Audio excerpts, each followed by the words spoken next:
My name is Lean Tran Layton, and I'm a practicing immigration attorney in the United States. And I'm an immigrant myself. Throughout my life and career, I've had the privilege of meeting people from all over the world who have immigrated to the United States. And I've heard some amazing stories, and I want you to hear them too. These stories will make you feel a range of emotions, but most of all, I hope you will be left feeling inspired. Welcome to the Immigrant Voice. So my next guest is a colleague of mine who I've known for several years, and she's quite active in the legal community, and she's been involved with nonprofit organizations that work with underserved and underrepresented communities. And of course, she's an immigrant. So I'm looking forward to hearing her story and for her to share it with all of us. So why don't you introduce who you are, what country you were born in, and how old you were when you came to the States? Hi, I'm Aida, and I live in Salt Lake City, Utah. I immigrated to the United States at the end of November. It was Thanksgiving, November 1994. So I was about 14 and a half. I was born in what used to be Yugoslavia, and then later it became the country of Bosnia and Herzegovina. We just tend to say Bosnia because it's a little easier. I became a refugee in 1992 due to the war in Bosnia. And my family moved to various places in Croatia and then all over Norway. And we ended up in Queens, New York. So that was in 1994. We landed at JFK. So you were 14 and a half when you came here. So you probably have pretty vivid memories of that whole experience of being a refugee and coming to the U.S., right? I do, very much so. I even wrote a diary throughout, my experience in Norway, and then definitely when I lived in Queens, and then when I also moved to Utah the following year in August of 95. Growing up in now it's Bosnia, but growing up there, do you remember like the start of the war? Like what was it like as far as like early childhood for you there? Yes. My very early childhood was very, very, I guess I'll use the word normal because, it probably isn't terribly different than growing up here. I mean, maybe a little bit, in some ways, maybe a little more fun in the sense that it was a little more social, and I feel like we as kids were outside all the time. It was very safe, and we didn't have play dates. It was just, you go to school, you finish homework, and then you say, bye, mom, bye, dad. And you get home like, really late at night, but they can kind of see you outside. Like they can see a bunch of playing. And I just remember playing all the time and taking trips. And it was a really good, very happy childhood. And then when there were political issues, and I didn't, of course, really understand them because I was only 10, 11, 12 when all of this kind of started. And but I do remember just truly out of the blue starting to hear about soldiers and streets being blocked, and there was just a lot of military suddenly. And and my dad was in the military, and so he started getting some information about that, one group, the Serbs, wanting to maybe attack some other areas and so on. And so that went on for a few weeks, a lot of barricades, a lot of soldiers on the streets. And next thing you know, we woke up in the middle of the night with sirens and bombing. So the bombing started, and it was just such a shock. To hear all that. You just don't, it's very, frankly, traumatic. Sometimes even to this day, when I'm surprised by fireworks, I get a little PTSD because explosion. And the family, we frankly just didn't know what to do. It was something we'd never, ever thought about and contemplated. And all we could come up with was run to the basement, run where they, you can't get killed, hopefully. And so we spent quite a few weeks, mostly in the basement, hiding because they were bombing us quite a bit, and they would give us little breaks, and often they would announce the bombing by actually, having sirens, which was interesting. Yeah.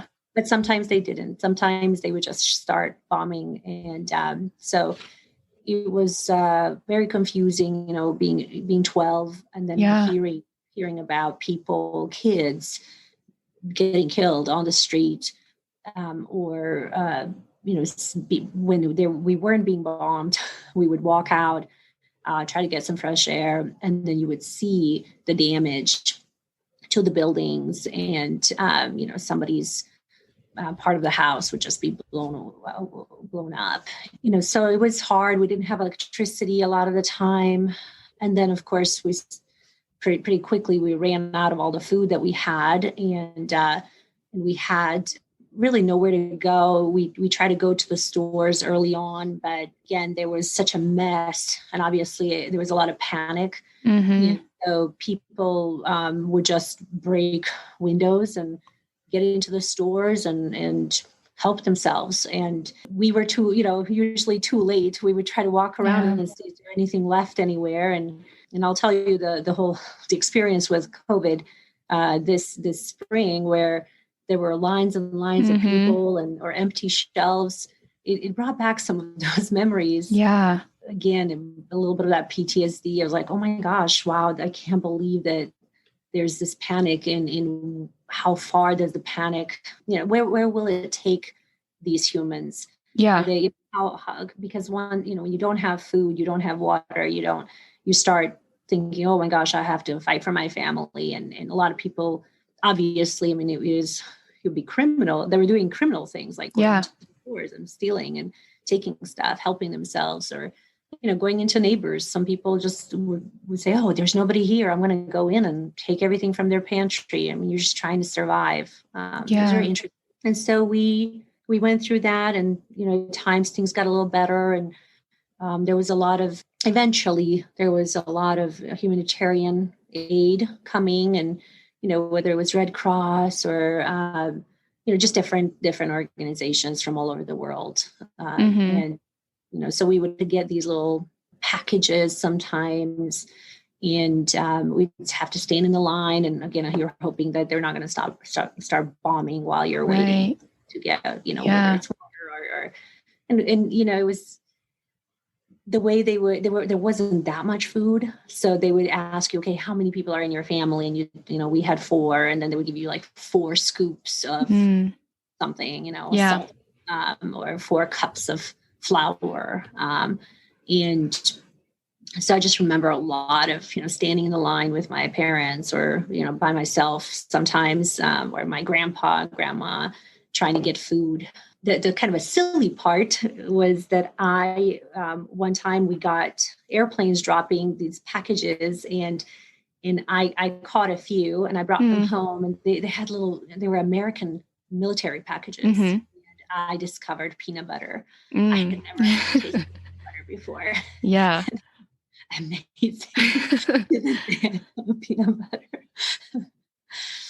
So yeah, it was tough. And we went through that. Things got a little better, and then they started up again in 1993, in July of 1993, and then that part was even probably worse than being bombed. We thought that being bombed was horrible, but this was far worse. At this point, it was a different type of enemy. And we went around, and it was actually very personal. So the bombing pretty much stopped, but now the soldiers came, they went door to door, and some of them just wanted to take everything that you had. So they would just go in and, be like, oh, give me all your jewelry, give me your car keys, give me everything. But some of them were, they took it very far. They would, rape women. They would abuse people. They took them, to concentration camps. And we had a concentration camp right behind where we lived. And I could hear. Oh my gosh. I could hear and we just lived in such fear. And we had some friends who were sort of belonging to the enemy side, if you will. And that was very interesting to see their thought process and how they suddenly turned into bullies. And they would say, well, we'll protect you, but if you do this and this and this for us. And the conversations, the political conversations that I was overhearing at the age of 12 were very stressful. And I was just starting to understand what was going on and how people could turn against each other. It was very, very hard emotionally. That summer of 93, my mom just said, that's it. We have to find a way to get out, and kind of threatened my dad. My dad was going to stay and try to, he was supposed to be helping out and trying to fight. But my mom forced him. She said, nope, you're coming with us. And so we were able to get some fake papers because we did have some connections with I guess you could say, again, the enemy side, which at that time, it was not the Serbs anymore. It was the Croats at the time. Things just kind of changed. He was friend all the time. And so this Croatian guy, he had some friends, and he was a big shot in that military, and he got us fake papers. And we took a bus and got through all this enemy territory, and with soldiers checking our papers, and it was very scary. And it was a long, probably about a 12 or 15 hour bus ride to get out through all these scary areas and into Croatia. And then we were hiding there for a while, trying to see where can we go as refugees. Yeah. And heard about refugees, going to Germany, going to Austria, going to a few different places. But we waited so long that a lot of the countries filled up and they closed their borders. And so after trying many, many, many different countries, Norway started letting people in, or they still had space. And so we were able to get approval to move to Norway. Wow. Thank you for sharing so much detail. There were all these questions I was going to ask, but you shared all these details, and it's awesome. So for the listeners who may not know, when you talked about the bombing, who was doing the bombing, and what was kind of the political, what was going on during that time in Bosnia? Well, the answer may slightly vary depending on who you ask. And the best way, the best way that I can explain it is, before 1992, the country was called Yugoslavia. And it had existed for about 55 years. And it was led by this very charismatic leader named Marshal Tito. And Tito was actually well liked by the Americans, even though he had the country was communist, but he actually got along very well with the Americans, which was interesting. He kind of stood up to Russia or the USSR. And anyway, but the group that tended to be in charge in Yugoslavia was the Serbs. So there were 6 republics. And one of the republics was Serbia, one was Bosnia and Herzegovina, one was Croatia, one was Slovenia, another Macedonia, anyway. And so Serbia was in charge pretty much on everything. And there were the other republics were, they felt that this was unfair. They used to have sovereignty. They used to be independent. They were not part of Serbia before. And also that's a little bit confusing. The borders changed all the time over the last few hundred years. Yeah. And, so there were some people who dreamed of certain borders being a certain way, like 500 years ago. And there was a point like many hundreds of years ago where Serbia did have a lot more territory, and they called it the Great Serbia. Now Croatia and Slovenia wanted to secede, and they broke off. They got independent, they got recognized as independent countries. And then the Yugoslav military, which was mostly controlled by the Serbs, they were not okay with it. They were like, nope, you have to be under our control. And so they attacked initially Croatia, and that lasted for some time.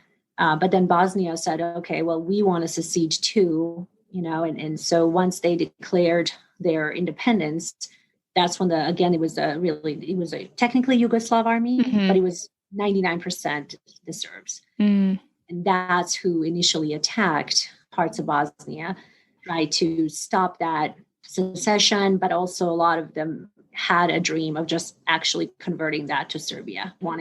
There were plans, written plans by their leader, Milosevic. A lot of people have heard of him. He was a war criminal, but he wanted this greater Serbia.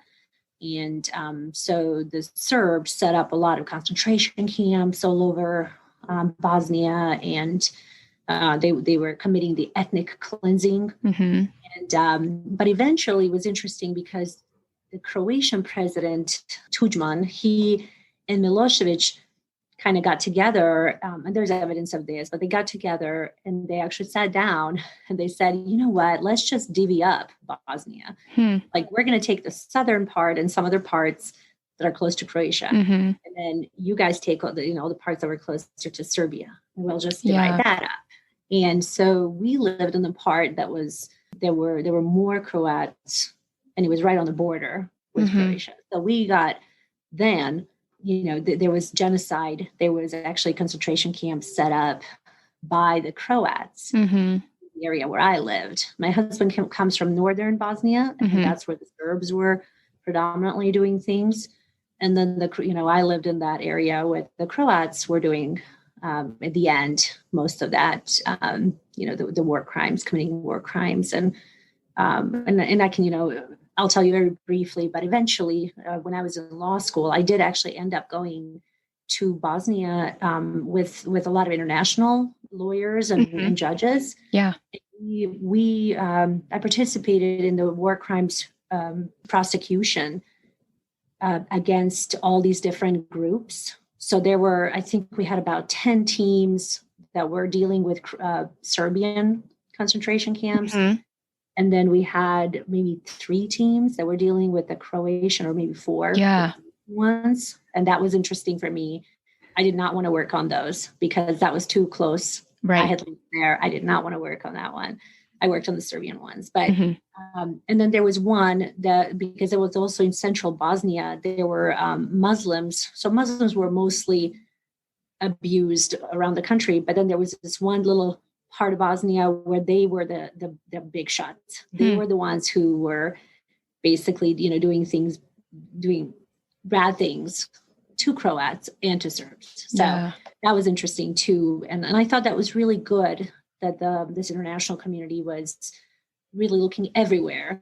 So, but that's a long answer to kind of who were the perpetrators. Yeah.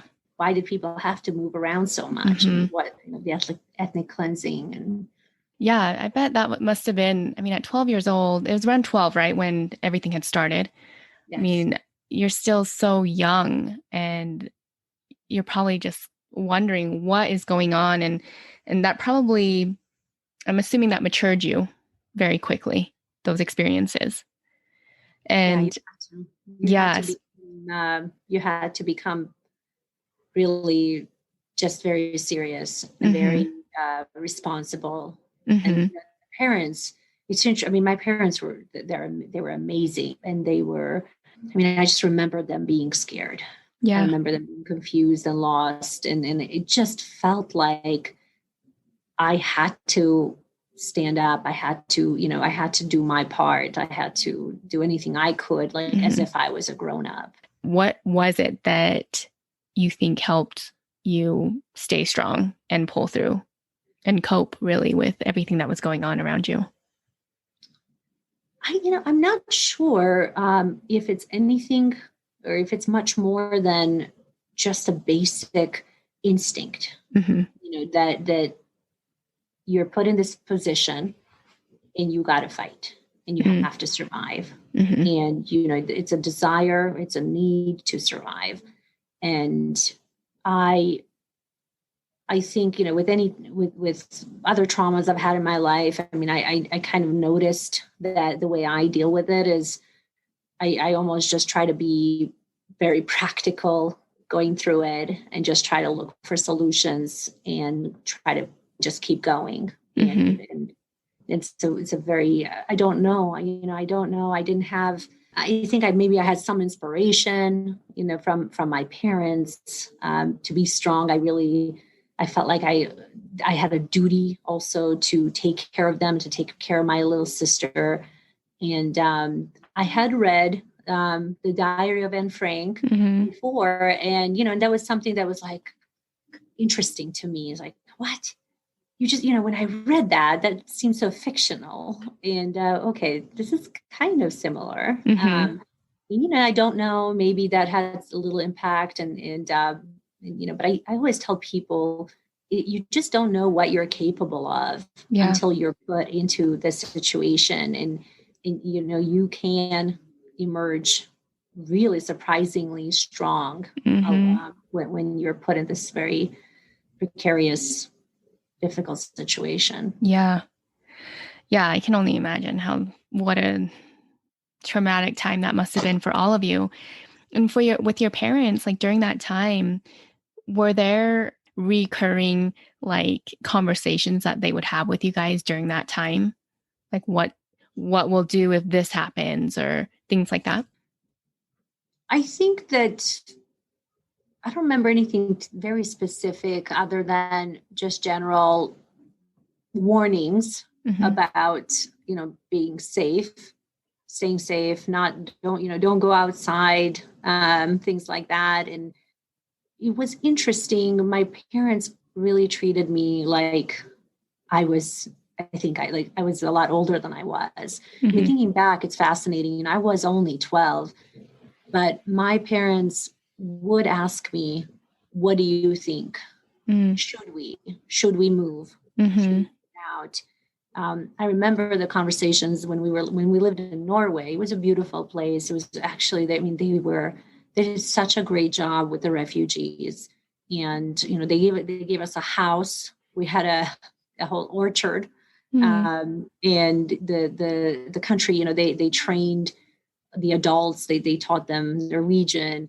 They got us, the children, into the schools and got us immersed, and they did such a good job. And it was actually a really beautiful experience, especially for somebody who came with really crushed dreams, and you lost everything you had in this country of Norway. Just took us in and made us feel respected and proud, and we felt like there were opportunities to have some normalcy again. But we understood, we heard from my uncle in New York City, that there was an opportunity for us to actually join, family. There was a program to join families, and there was this opportunity for us to move to the United States. And that was a very confusing, very difficult decision, because we just got to Norway. We'd been there for about a year and a half, and it was, my mom and dad always said, magical place, and everything was so wonderful, just truly everything. And, but then you hear about this place called the United States. And, it's just America. And you have always heard about America. You've seen movies. You just knew that was the epitome. And that is the ultimate. If you can get to the United States, it's like, how do you say no to that? Right. And I remember taking a lot of walks with my parents in Norway. And so I was only, 13, 14. And we would just talk about it all the time. And they would ask me, well, if we go to the United States, like, how do you think you will be studying hard? They have scholarships in the United States. They have opportunities there, but we need to make sure that if we go, I mean, we would only be going for you. Way to put pressure on me, right? 13-year-old. But I think they had a good life in Norway, and they would have had an easy life in Norway. And meaning, they wouldn't have had to work like they did here in the United States. And so it was like, okay, Aida, what do you want to do? Do you want this opportunity? Mm. And, and it was a joint decision, but they really took into consideration the opportunities for me, opportunities to become something and someone, and get those scholarships. And so they did. Those were the sort of big picture conversations that took place. Mm-hmm. That was outside of the war. It was when we were already refugees, but I feel like at that point they were very much taking into consideration what would be good for me and what I wanted. Now, did you want to come to the US? I did. Mm-hmm. I did, because it's America. Mm-hmm. You just always heard about it. It just seemed like a place where I could be someone, Yeah. and I think probably partly curiosity Mm-hmm. and challenge, Mm-hmm. and I think I may have caught a bug, to the travel bug. I thought it was just kind of exciting Mm-hmm. to go somewhere new, like especially if it's the United States. Yeah. And I like Norway. I had wonderful friends, but I felt like we weren't done. Yeah. I just felt like we weren't done, and it was an interesting challenge that I think I wanted to take on. What do you think it was about America? Like at that time, obviously you'd never been here, but like, what was your perception of America where you were like, okay, because this is what I think of America and this is why I want to go there? Well, when I think back I wonder, what was it? Why did we think that America was America? Mm-hmm. Like what Yeah. was America? And what it was, I do think that a lot of it had to do with the movies. Mm-hmm. We didn't know anyone who lived in America. We didn't know anyone. We didn't. So it had to have come from, I guess you could say, a reputation, Mm-hmm. that was built by Mm-hmm. Hollywood. Mm-hmm. And so I think the message that we always got, well, probably also the news that we maybe had as I was growing up, where they would discuss politics and America being the leader. I'm sure that had something to do with it too. But I would always overhear. I think it was Bill Clinton who was the president, and he was the savior because he ended the war. There were just things like that, and Right. you just kind of felt like you knew that America was at the forefront. It was the leader in the entire world, and so but then in addition to that, I think a lot of movies and we would watch shows like Beverly Hills 90210 or soap operas. Really terrible shows. But you saw these beautiful people in beautiful cars, beautiful homes, beautiful streets, palm trees. Right. Everything that Queens was not. That was a bit of a disappointment. We landed in Queens the next day. We walked around, and all the buildings had metal bars on them, and there was so much theft and garbage on the streets, and it was just very different than Norway or Bosnia or anything we'd seen in the movies. Mm-hmm. Yeah, that was what I was going to ask too, is so you have this very idealistic view of America and what it would be like when you got here. So then you arrived in America, you and your family. What was your first thought? Were you like, I was tricked? Or what were you thinking? Oh, we cried. Oh. My dad cried. Oh. We all cried. Oh, this was a big mistake. We absolutely thought it was a big mistake. Mm-hmm. And the whole experience in Queens, I think we were there for about 9 months. And truly the whole time, it was a period of depression. And it was a lot of regret. And we didn't understand, of course, the dynamics. We didn't understand what it means to build from scratch like that. Norway you were not building from scratch. They immediately did everything for you, set you up so you can compete with the Norwegians. In here, we landed, and we heard about we needed to apply for welfare benefits. We tried that for weeks and weeks, and I tried to translate because I knew just a little bit of English because of movies and a little bit of schooling, and so we would go to the welfare office every day, and we were treated so rudely. I mean, it was just it felt like there were a lot of rude people who just didn't really want you there. Mm-hmm. And that was hard, and I, now, of course, looking back now, I understand they didn't hate us. It was just, but at the time you feel so insecure and you're questioning everything. And so anytime anybody gives you a frown, you just want to cry and curl back and go back to Norway, which was not a possibility. We tried. It was too late. But, 9 months of this, but it was also I think that living in Queens made us maybe in some ways stronger and more resilient. Mm-hmm. It was just a difficult psychological experience. We lived first we shared for a few months. We shared a 1-bedroom with 7 other people, which was horrible. And then we were finally able to afford a little apartment. It was cockroach infested, again, with like metal bars, no sunlight. And, we would find we found a mattress on the street, just on the street. We brought it in and slept on it. Just things like that. And just kind of crushing, mostly from my parents. Mm-hmm. I think that was really hard for them because they felt they couldn't get a job. I got a job at 14 and a half. I worked at a Greek store for a few hours every day after school, made $5 an hour. And so we were able to save up a little bit over those 9 months. Yeah.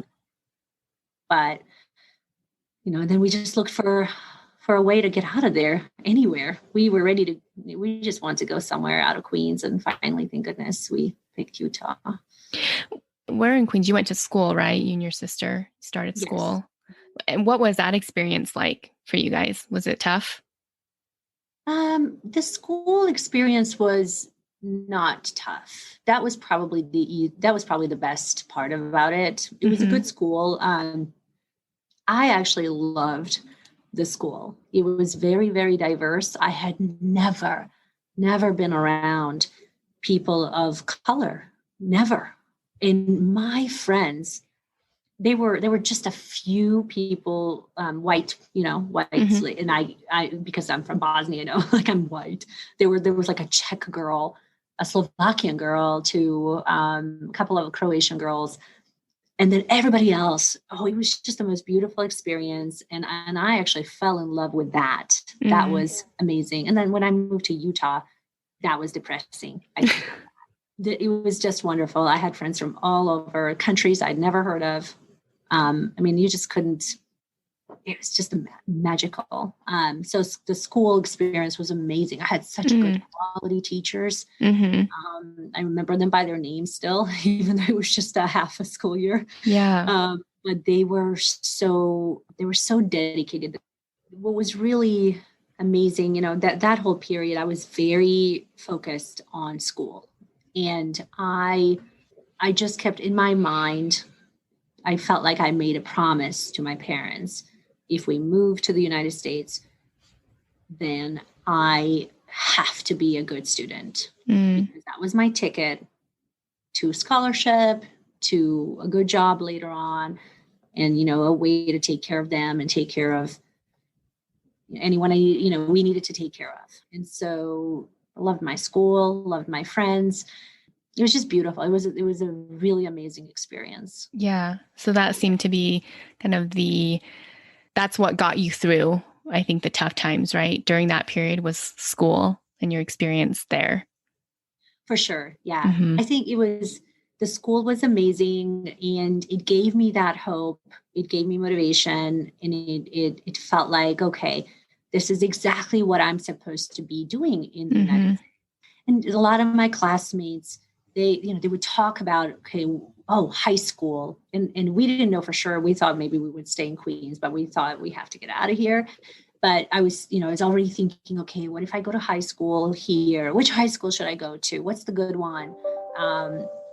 Things like that. And that that was very exciting, very, very energizing for me. And then, I have to say was the other kind of a highlight was that I did have a job. Mm-hmm.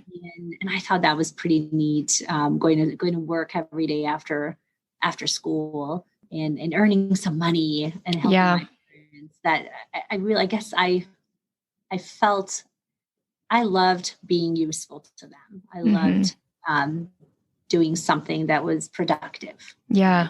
These two things were, they made me very happy in some ways, even though the whole experience in Queens was very difficult overall. And especially for my parents and honestly, like horrible living conditions. But in my mind, like I was on a mission right. to accomplish stuff. Yeah. I was on the right track. Right. Yeah. And I think for a lot of immigrant kids where they come from a background where their parents struggled or they didn't grow up with a lot, I think it's one of those things you kind of feel this like obligation that you have to succeed to help your family, to help your parents, and hope that they don't, well, you hope that they're like, okay, I actually sacrificed everything for a good reason. Oh, yeah, exactly. I just felt like that was part of the deal. I mean, I could see how much they suffered. Yeah. I understood how horrible. I mean, I didn't fully understand, but I understood enough. Right. How difficult all of that had been, all these decisions, especially when we left Norway to get to the United States. And when I realized what they had given up for us, right. I really felt this obligation. And ever since then, I always felt like, okay, I need to, thank goodness. I mean, I did things for myself as well, because I naturally, I love what I do. I've always loved it. But there was always that in the back of my mind, this notion that, I have to, this can't be in vain. Yep. The 3 jobs that they did, they actually worked when we got to Utah. I mean, they each had 3 jobs at a time, like sometimes 2 jobs, 3 jobs. It was so hard on them. And the dignity, the loss of dignity, and because they could have gone back to Bosnia at some point. My dad was an important man in Bosnia. It was so well respected. And here he worked at a factory, right here for me. And he could have gone back. So there are just a lot of sacrifice. Yeah. And I love that they did actually ask your opinion, even though you were still very young, that they actually were like, hey, what do you want? And I think as kids, when I was a kid, I would look at my parents and I'm like, oh, they're so old, but they probably know everything. And then now as I'm older and have kids, I'm like, I don't know everything. Like there's so much that I don't know. And I think that you think that your parents know everything, but they actually don't. And I think part of it was them trying to figure out, like, is this what's going to be best for Aida? Like, let's get her thoughts on this and if this is what she really wants. So I think that's great that they did that. It's amazing. A lot of parental sacrifice. And I'm actually older than my mom when she went through all this, which is also kind of scary and confusing. And yeah. Now I'm like, wow, she really was actually so young. I mean, back then I thought she was very old. And I thought she must know. Right. Now I understand actually, mid-30s is when she went through all this. I'm thinking, wow, that's so young with two children and making those big decisions. Yeah, I know. Like when my parents came here, they were younger than I am now. So I think my mom was like mid-20s and she had 2 kids, and leaving their country, coming to this foreign country, not knowing anything, not having any money. Like, I don't even know how I would have done it. I have no clue. Well, another thing that that really actually became clear to me in the maybe last 5 to 7 years, I guess, when I felt like I was more established as an attorney and in my profession. And, I have this wonderful community and I feel like I know just tons of people and I feel like I'm really integrated and I can make a difference. And this is my home, and I'm established, and I worked so hard for this, and I got somewhere. Yeah. And so then I was thinking about my dad and my mom, but especially my dad, because he was a big shot, and he left Bosnia when he was about 40, like he was about 38, 40. So about my age. And he had that back in Bosnia. He was a big shot. He knew everybody. He was, making like good income. He was providing for his family. He had this wonderful stability, social circles, fun, like he had a lot of great hobbies and perfect life. And then all of that was taken away from him. And he was put in a situation, because of the war and then some decisions to truly never really never have that again. Wow. And he gave it all up. Yeah. And I thought, oh my gosh, like if I had to today give up everything. Right. Yeah. That I had worked so hard to build and all the relationships, all the, everything that I have here and throw away my legal education, throw away right. Because my dad, he was a professor back there in the aerodynamics, and he was a pilot. I mean, he did all sorts of cool things.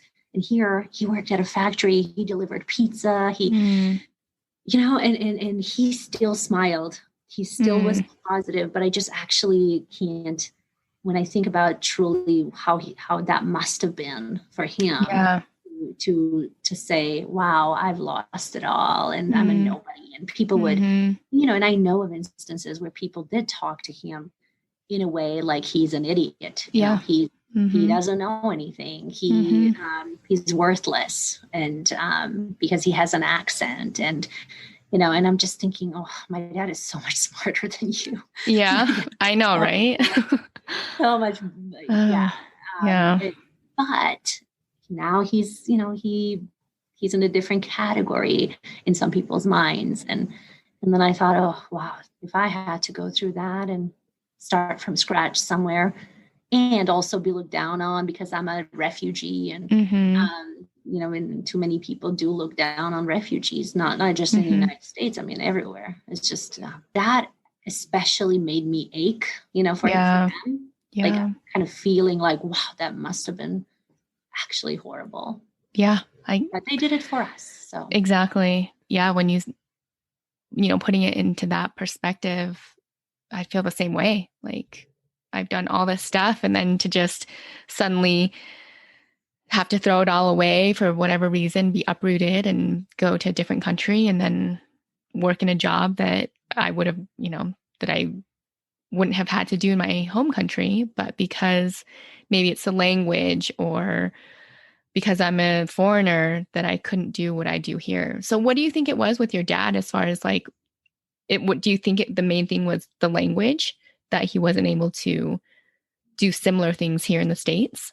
Definitely language. That was probably the worst part about it. And, and other things, they felt exhausted, even though they were, around 40. He did try. He eventually got a decent job at Boeing, and my mom eventually actually got into banking here. So, but it took 15 years. It took a very, very long time. And so at the very end, they did get somewhere, but it was like 15, 20 years of feeling like trying different things. I mean, it was very difficult for them to get anything that they did, to get to the point where they were back home.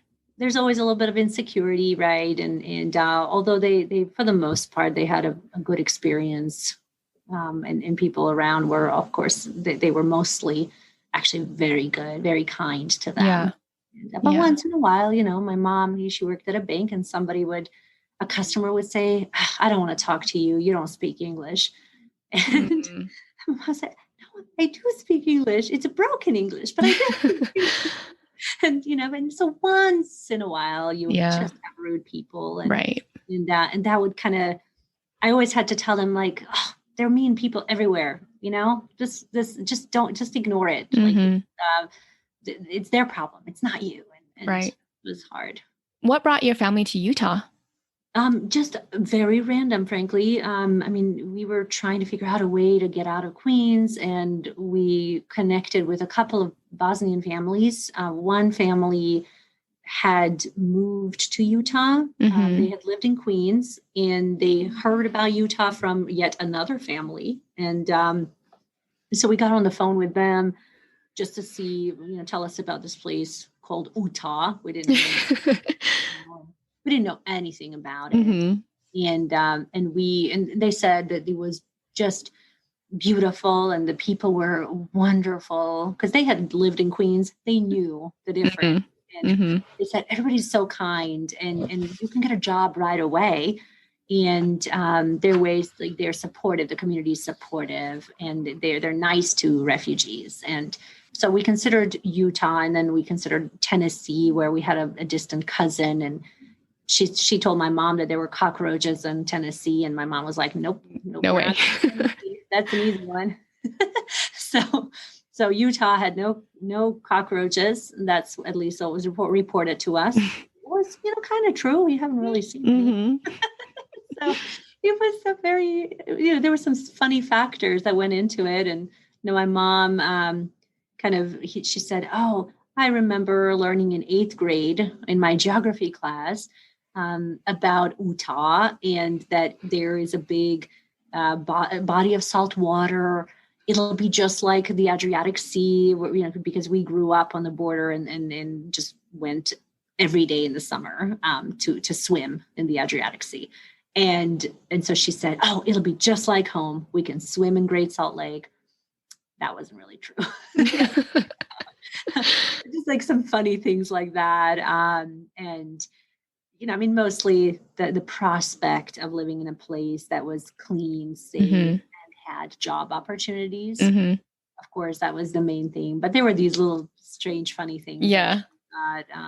She thought that she was very excited about meeting seeing a Native American, because she was always fascinated by that, from the movies and history books. And so she said, oh, we finally get to maybe see some Mormoni. Like she thought that Mormons like LDS, was actually a Native American tribe.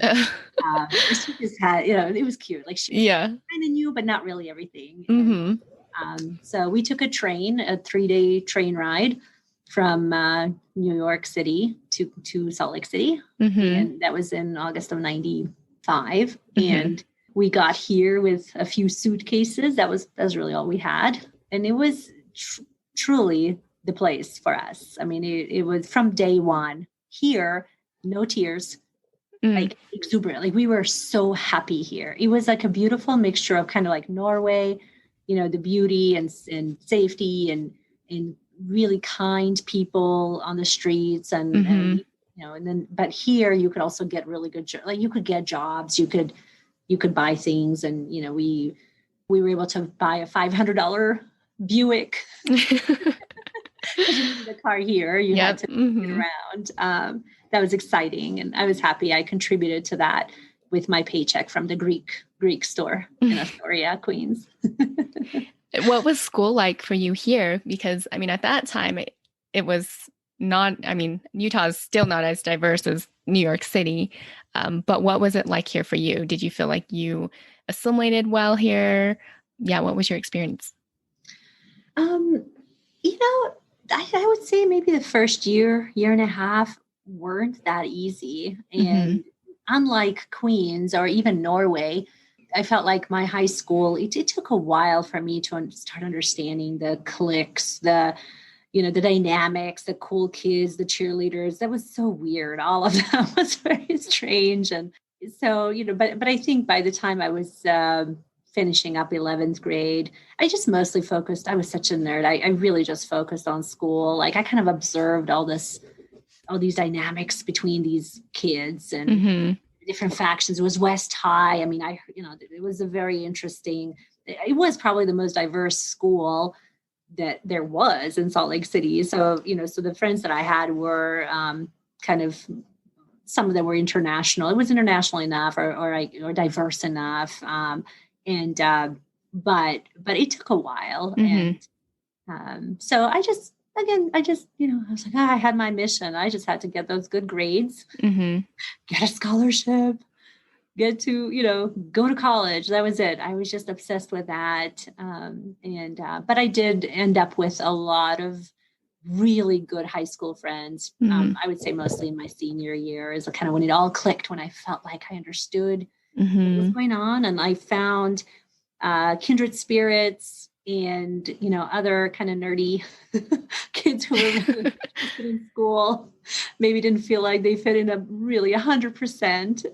And we're friends to this day. I just love those friendships actually. And so in the end, high school turned out to be a good, it turned out to be a good experience. Yeah. What made you did you know that you wanted to be a lawyer like for a No, while? no. When did that happen? That didn't happen probably until maybe the last year of college, maybe even after. I think I was doing so I wanted to get into human rights, international relations, Mm-hmm. United Nations type of work.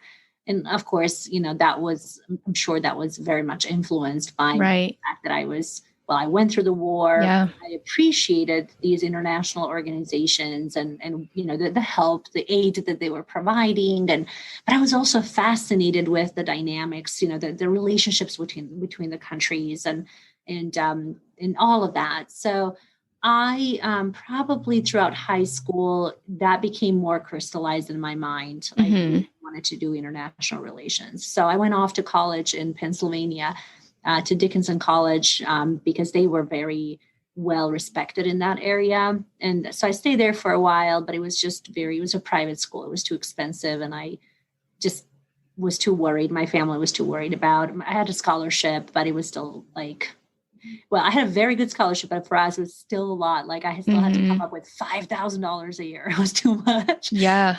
But I'm happy that I made the choice that I did. I came back to finish up at the University of Utah, Mm-hmm. and I got my political science degree, economics and international relations certificate, and German minor. I just kind of lined it all up. And then at the very end, when I was finishing up, and I did an intern, I wanted to do an internship at the legislature. And I did through the Attorney General's office, and it was Mark Shurtleff at the time. And then when that legislative session was over, Mark asked me, oh, what else, what are you interested in? And then I had some experience in securities. It was very odd, in like finance and securities fraud and things like that. I worked with Fidelity Investments for a while. And I said, well, I'm actually kind of curious about securities and compliance and things like that. And so I moved to the commercial enforcement division of the AG's office. Mm-hmm.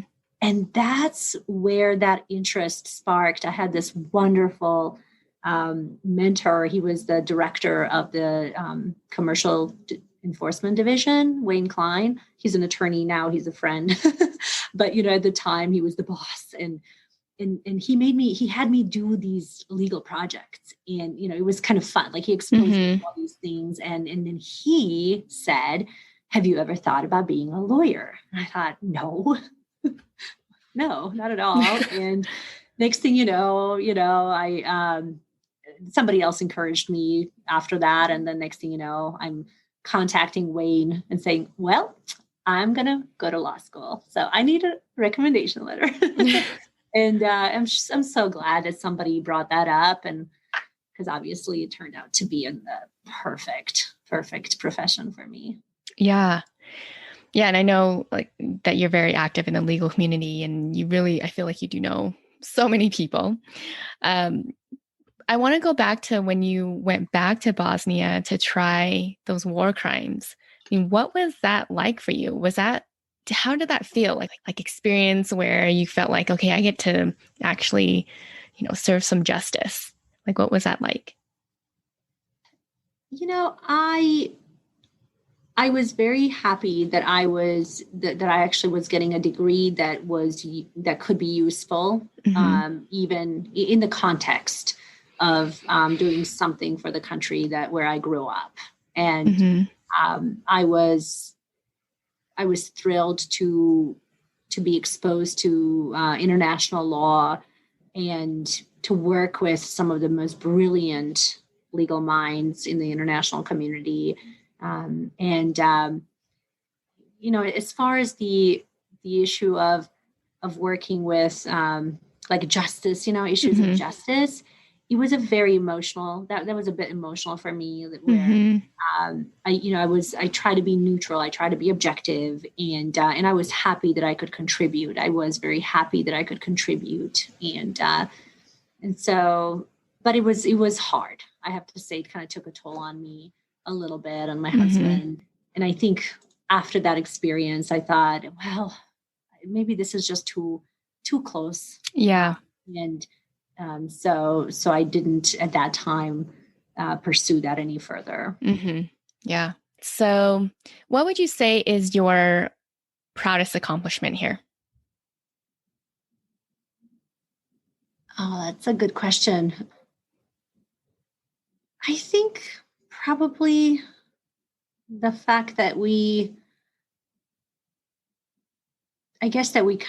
succeeded in this, in accomplishing the American dream that we set out to do. And it was a long, difficult journey. And I'm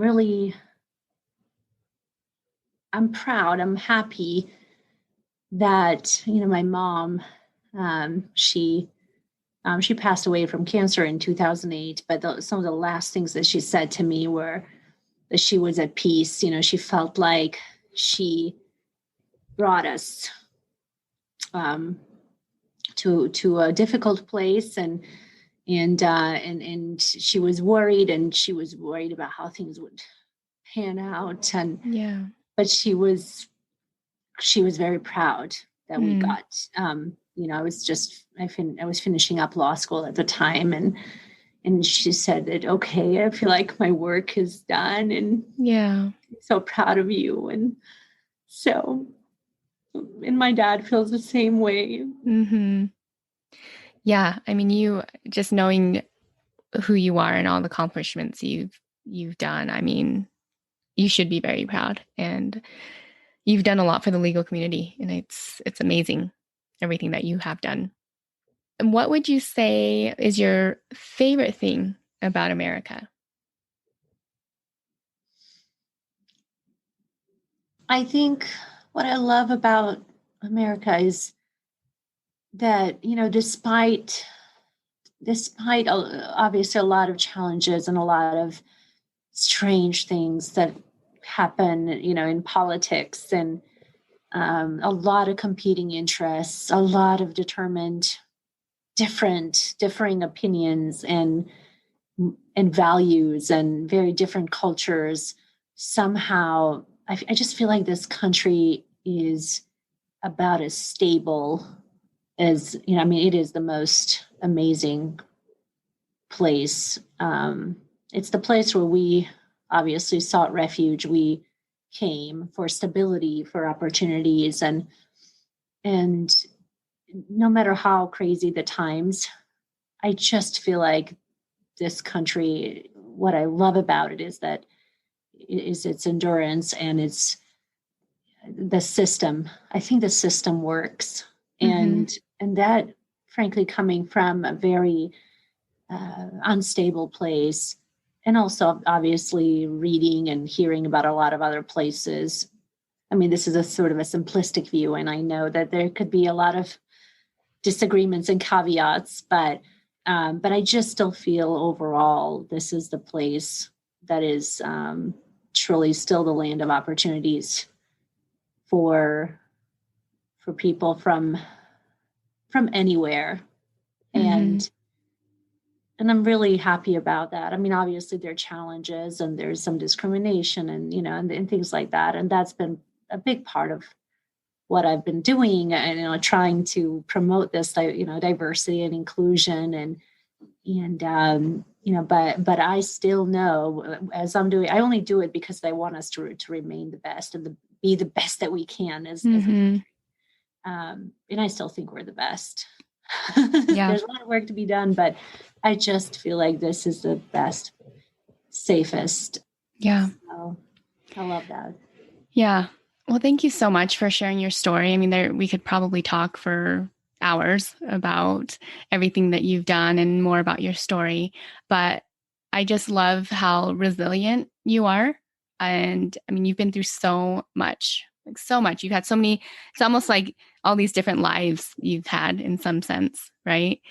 And I just loved hearing about it all and how resilient you've been and how you just, even when things were hard, you managed to find a way to push through and remain strong. And I'm so sorry to hear about your mom, but your parents have to be so, so proud of you and who you've become.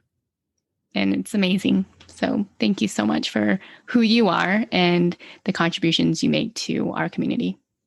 Thank you, Aline, and thanks for having me. Of course, you're so welcome. Thank you so much.